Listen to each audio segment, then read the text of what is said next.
2018 October 2 തുർക്കിയിലെ ഇസ്താംബൂളിലുള്ള Saudi കോൺസുലേറ്റിനകത്തേക്ക് Jamal Khashoggi എന്ന മാധ്യമ പ്രവർത്തകൻ കയറി ചെല്ലുന്നു. പിന്നീട് ലോകം കണ്ടത് ചരിത്രത്തിലെ ഏറ്റവും ക്രൂരമായൊരു കൊലപാതകമായിരുന്നു. ഇത് പെട്ടെന്ന് നടന്നൊരു കൊലപാതകമായിരുന്നില്ല. ആഴ്ചകൾക്ക് മുമ്പേ തീരുമാനിച്ച വെൽ പ്ലാൻഡ് മർഡർ ആയിരുന്നു. ലോകത്തിന് മുഴുവൻ ശ്രദ്ധ ഈ ഒരു കൊലപാതകത്തിലേക്ക് വരാൻ ഒരു പ്രധാനപ്പെട്ട കാരണവുമുണ്ടായിരുന്നു.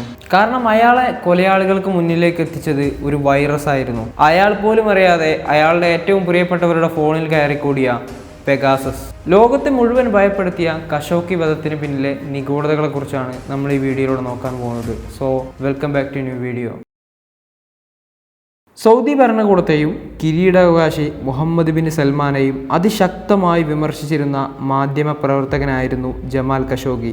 വാഷിംഗ്ടൺ പോസ്റ്റ് എന്ന പത്രത്തിലൂടെയുള്ള അയാളുടെ എഴുത്തുകൾ സൗദി ഭരണകൂടത്തിന് വലിയ തലവേദനയുണ്ടാക്കിയിരുന്നു. നിരന്തരം തങ്ങൾക്കെതിരെ ശബ്ദിക്കുന്ന ഖഷോഗിയെ പൂട്ടാൻ സൗദി ഗവൺമെന്റ് പല വഴികളും നോക്കി. ഒടുവിൽ അവർ തിരഞ്ഞെടുത്ത വഴിയായിരുന്നു ഇസ്രായേലിന്റെ പെഗാസസ്. ഈ കൊലപാതകത്തിൽ ഏറ്റവും ശ്രദ്ധേയമായ കാര്യം അവർ ഖഷോഗിയുടെ ഫോണ് നേരിട്ട് ഹാക്ക് ചെയ്തിരുന്നില്ല എന്നതാണ്. പകരം അദ്ദേഹത്തിന് കൂടെയുള്ള ഏറ്റവും അടുത്തവരുടെ ഫോണുകളെയാണ് പെഗാസസ് ലക്ഷ്യം വെച്ചത്. ഖഷോഗിയുടെ ഭാര്യ ഹനാൻ എൽത്തറിന്റെയും ഖഷോഗിയുടെ ഏറ്റവും അടുത്ത സുഹൃത്തും സൗദി ഗവൺമെന്റിനെതിരെ വിമർശനങ്ങൾ ഉയർത്തിയിരുന്നതുമായ ഒമർ അബ്ദുൽ അസീസ് എന്നിവരുടെ ഫോണുകളുമായിരുന്നു ഹാക്ക് ചെയ്യപ്പെട്ടിരുന്നത്.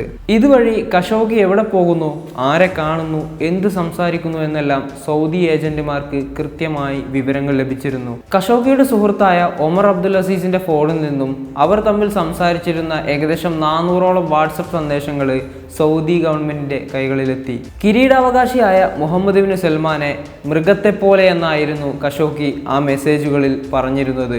ഇതുകൂടിയായപ്പോൾ സൗദി ഗവൺമെന്റ് വളരെയധികം പ്രകോപിതരായി. അങ്ങനെ ഒക്ടോബർ 2 കല്യാണാവശ്യവുമായി ബന്ധപ്പെട്ട് ചില ഡോക്യുമെന്റ് വാങ്ങുന്നതിന് വേണ്ടിയാണ് ഖഷോഗി കോൺസുലേറ്റിലെത്തുന്നത്. എന്നാൽ പെഗാസസ് കൊടുത്ത വിവരങ്ങൾ അറിഞ്ഞ് ഖഷോഗി അവിടെ എത്തുന്നത് മുൻകൂട്ടി അറിഞ്ഞ 15 അംഗ സൗദി കൊലയാളി സംഘം അയാളെ അവിടെ കാത്തിരിക്കുന്നുണ്ടായിരുന്നു. കോൺസുലേറ്റിനകത്ത് കയറിയ ഖഷോഗിയെ അവർ ശ്വാസം മുട്ടിച്ചു കൊല്ലുകയും അതിനുശേഷം കഷ്ണങ്ങളാക്കി വെട്ടിമുറിക്കുകയും ചെയ്തു എന്നാണ് തുർക്കി അന്വേഷണ ഏജൻസികൾ പിന്നീട് കണ്ടെത്തിയത്. ഇന്ന് വരെ അദ്ദേഹത്തിന്റെ ഡെഡ് ബോഡി പോലും കിട്ടിയിട്ടുമില്ല. ഒരു മനുഷ്യനെ വെറും ഒരു സ്പൈവെയർ ഉപയോഗിച്ചുകൊണ്ട് വേട്ടയാടി പ്ലാൻ ചെയ്ത് കൊലപ്പെടുത്തിയ ലോകത്തെ ആദ്യത്തെ കേസുകളിൽ ഒന്നായിരുന്നു ഇത്. 2018 ഈ കൊലപാതകം നടക്കുന്നതെങ്കിലും 2026 ഈ കേസിൽ ചില വഴിത്തിരിവുകളുണ്ടായി. NSO ഗ്രൂപ്പിനെതിരെ വാട്സപ്പും ആപ്പിൾ കമ്പനിയും കൊടുത്ത കേസുകളിൽ ഖഷോഗി കൊലപാതകം വീണ്ടും ചർച്ചയായി. ഇതിന്റെ കൂട്ടത്തിൽ അദ്ദേഹത്തിന്റെ ഭാര്യ ഹനാൻ എൽത്തറും NSO ഗ്രൂപ്പിനെതിരെ അമേരിക്കയിൽ കേസ് ഫയൽ ചെയ്തിട്ടുമുണ്ട്. ജമാൽ ഖഷോഗി ടെക്നോളജിയുടെ ഒരു ഇരയാണ്. നമുക്കിടയിൽ ഈ ടെക്നോളജി പല രീതിയിലും ദുരുപയോഗം ചെയ്യുന്ന ആളുകളുണ്ടാവും. So be careful. ആൻഡ് ഈ വീഡിയോയെ കുറിച്ചുള്ള നിങ്ങളുടെ അഭിപ്രായങ്ങൾ താഴെ കമൻറ്റ് ചെയ്യുക. ഇതിലും ഇൻട്രസ്റ്റിംഗ് ആയിട്ടുള്ള വീഡിയോസിന് വേണ്ടി നമ്മുടെ ഈ ചാനൽ സബ്സ്ക്രൈബ് ചെയ്യാൻ മറക്കരുത്.